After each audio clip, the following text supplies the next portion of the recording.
খুব ভাল হ'ব আৰু উন্নয়ন হৈছে আৰু ৰাইজে কথাটো উপলব্ধি কৰিছে কাৰণ বিৰোধীয়ে যিয়ে নকওক কিয় আজিৰ তাৰিখত সত্যটো এইটোৱে যে মোদী ডাঙৰীয়াৰ নেতৃত্বত যোৱা 10 বছৰে সমগ্ৰ ভাৰতবৰ্ষতে যিমানবিলাক বৈপ্লৱিক পৰিৱৰ্তন হৈছে যাতায়াত যোগাযোগৰ পৰা আৰম্ভ কৰি অনুষ্ঠান প্ৰতিষ্ঠান আৰু বিশেষকৈ আমাৰ দৰিদ্ৰ সীমাৰেখাৰ তলত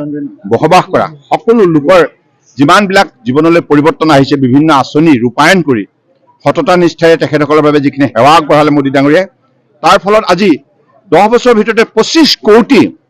দৰিদ্ৰ সীমাৰেখাৰ তলত থকা লোকক আজি তেখেতে সেই পৰ্যায়ৰ পৰা উদ্ধাৰ কৰিলে তেখেতসকলৰ অৱস্থা উন্নত হ'ল গতিকে এনেধৰণৰ পূৰ্বতে কংগ্ৰেছে কেতিয়াও কৰিব পৰা নাছিল আৰু চৌদিশে উন্নয়নৰ যিটো জোৱাৰ এইটো ৰাইজে আজি উপলব্ধি কৰিছে সেইকাৰণে তেখেতসকলে বিচাৰিছে যে তৃতীয়টো কাৰ্যকালৰ বাবে নৰেন্দ্ৰ মোদী ডাঙৰীয়া দেশৰ প্ৰধানমন্ত্ৰী থকা উচিত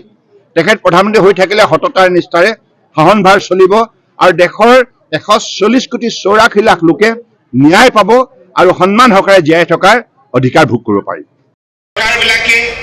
এই বাতাবৰণ ভাৰতবৰ্ষৰ বুকুত অসমৰ বুকুত সৃষ্টি কৰিব পৰা নাছিল বিশেষকৈ কংগ্ৰেছ দলটোৱে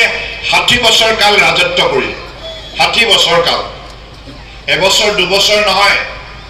10 বছৰ 20 বছৰ নহয় 60 বছৰ কাল ৰাজত্ব কৰাৰ পাছতো এই সম্পদশালী ভাৰতবৰ্ষক তেখেতসকলে বিশ্বৰ বুকুত এখন শক্তিশালী ৰাষ্ট্ৰ হিচাপে গঢ়ি তোলাৰ নিমিত্তে তেখেতসকলে সফলতা বুটলিব পৰা নাছিল ইয়াৰ মূল কাৰণ কংগ্ৰেছ দলটোৱে ক্ষমতাত থাকি কেৱল নেতা পালি নেতাৰ ব্যক্তিগত স্বাৰ্থত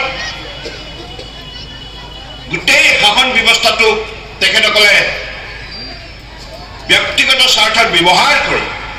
সৰ্বসাধাৰণ ৰাইজক প্ৰাপ্য অধিকাৰৰ পৰা বঞ্চিত কৰিছে আৰু তেখেতসকলৰ কাৰ্যকালত যিমানবিলাক দুৰ্নীতি ভ্ৰষ্টাচাৰ আৰু তেখেতসকলে যি স্বজনপ্ৰীতি যি বিভাজন নীতি যি সাম্প্ৰদায়িক ৰাজনীতি কৰিলে তাৰ ফলত ভাৰতবৰ্ষৰ দৰে এখন বিশাল উপমহাদেশ ইমান বিশাল উপমহাদেশ য'ত সম্পদ সম্ভাৱনা শক্তিৰে পৰিপুষ্ট এইখন ৰাষ্ট্ৰক বিশ্বৰ বুকুত শক্তিশালী ৰাষ্ট্ৰ হিচাপে থিয় কৰিব পৰা নাছিল আৰু আনপিনে